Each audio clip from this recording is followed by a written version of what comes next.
زما د لاش په تخته پروت و کنه په تخته باندې بیا په باجوړ کې نه بل کوپړې نشي ګټي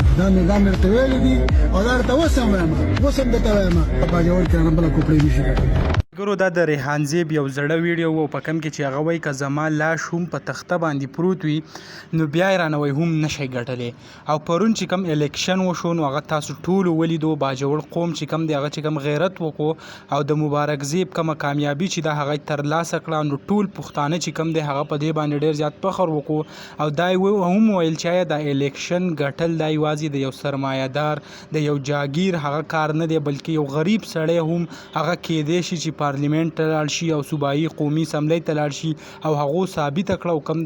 د ریحان زیب ورور چې و مبارک زیب هغه یې کامیاب کو. دا کومه ویډیو چې تاسو کته په سر کې دا ویډیو په سوشل میډیا اوس ډېره زیاته چلیږي او دا په هغه وخت کې هم چلیده کله چې ریحان زیب هغه شهید کړی شو نو د هغې نه پس بیا خلکو دا شیر کوله په کم کې چې ریحان زیب د باجوړ ډیسي کومه محکمه چې د په هغې باندې څه الزامات څه لګوي د هغې نه پس چې کوم دی اوس که تاسو ګورئ په سوشل میډیا هم دا ویډیو چلیږي او خلک وایي چې ریحان زیب چې کومه خبره کړې وه که زه مړ هم شم خو بیا یې رانه هم نشئ ګټلی او نن چې کوم دی هغه رنګ یې وشوه کومه چې ریحان زیب ویلې وه. نو کوم دغه ویډیو چې راغلی وه ما غوښته تاسو سره شریک کړم. انشاءالله بله ویډیو کې به ملاویږو. الله حافظ.